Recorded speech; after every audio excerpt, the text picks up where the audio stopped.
Hi, I'm Susan Morgan. I'm the American Ambassador for Lewis and Irene. I'm here at Quilt Week, and we are going to show you how to make the perfectly mitered cornered napkins. So, have you ever had a problem making a nice sharp corner when you're doing a mitered corner?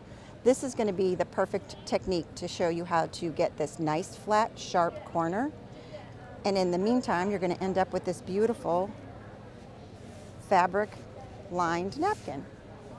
You can make an assortment of these. They're great for gifts, they're great to use, and they're nice for the environment so that you can stop using paper towels all the time as napkins if you're like me.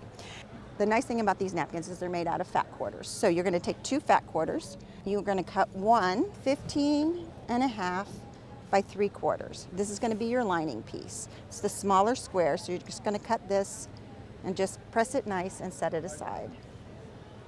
The second one is going to be your outside, the backing of your napkin, and it'll also be the edge that folds over. So kind of keep that in mind as you're picking your fabrics, which you want to see on which side. And this piece you're going to cut at 17.75.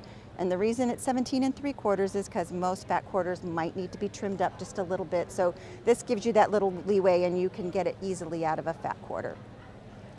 Then you're going to take this and you're going to turn it onto the wrong side, and you're going to take a nice small ruler. I like to use one of these that's a 1/2 inch wide with the 1/4 inch marking in the middle, and you're going to take your marking pen. Now the only tip I have here is you can use a pencil, you can use a pen, you can use a water soluble marking pen, but please don't use a heat sensitive marking pen because your next step is going to be to iron, and if you've made all those marks and you take the iron to it, you're going to be really upset that you did that. So you're just going to take this and you're going to line it up at the 1/4 inch, and you're going to mark a 1/4 inch from the edge all the way around on all 4 sides. Once you've done that, you're going to take this ruler, and this is the reason I like this 1/2 inch wide, because the next line is 3/4 of an inch from the edge, but if you take this and line it up to that mark you just made, you can just do this. And you're going to make this line all the way around as well. So once you've done that, it's going to look like this. If you can see, there's the 1/4 inch line and there's the 1/2 inch from the edge. Okay? And like I said, it's really important to make sure you draw your lines all the way to the end, and you're going to see why in the next few steps. So once you've done that, I'm going to take a tool I made myself, which is, and you might have a press plate that you like to use, but you want to mark on a piece of cardstock or shirt cardboard a 1/4 inch line on one side and a 1/2 inch line on the other side. This will help give you a nice crisp crease. It will also keep you from burning your fingers when you're doing this. And that's something you want. You want a nice sharp line here. So I'm going to line this 1/4 inch right up to the 1/4 inch I just did. I'm going to take my nice hot little iron, and I'm just going to fold it over, and I'm going to put my iron on and just press. Try not to iron. I know all you quilters out there have heard that 100 times, but ironing will stretch your fabric, and right now we want a nice crisp line, and if you stretch that fabric, you're going to end up with a little bit of a wave. So just keep lifting and pressing all the way around, and you're going to get that 1/4 inch. Once you have the 1/4 inch all the way around, you're going to flip your nice little piece of cardboard over and line it up with your 1/2 inch. You're going to do the same technique. You're going to fold it right up to that line.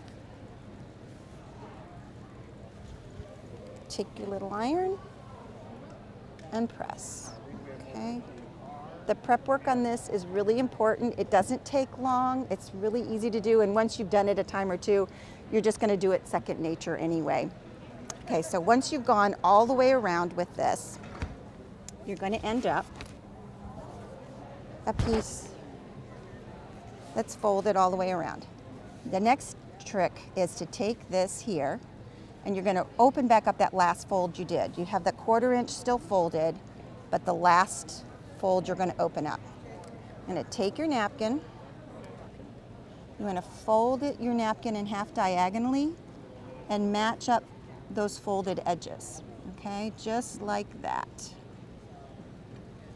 I usually take a little clip and hold it in place for the next step. You can use a pin if you like, but this is just really holding it in place, okay? Now, remember when I said to make sure you mark all the way to the end? Here's that line that goes all the way to the end. I need to make one more mark, and I'm going to use this nice little square ruler, and I'm going to take this diagonal line and line it right up on here. The edge of the ruler lines up onto this fold, and the only thing left for me to mark is right over here. I'm going to make one line right here. So you can see it's the same angle as this, so if I folded this in half, it would be right there. So I'm just making a nice sharp corner here. Okay, and now I'm going to take it to the sewing machine. Okay, we're going to take this to the machine, and we're going to stick it underneath, line up the line that you just marked along the center of the presser foot. You're going to put your needle down to hold it in place. You're going to drop your presser foot, and then the real trick here is to lift your needle again, and that releases the feed dogs. That actually lets the fabric be ready to go forward, and when you're doing small seams like this, it makes a big difference. So we're going to go forward off the front.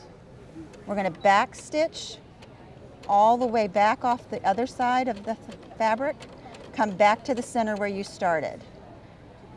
Then you're going to lift your needle, take it out, and now you've stitched both ends on and off, but there's no thread there to release it. So when we go to turn the corner, it's going to be a nice strong point, and you won't have to worry about it coming loose.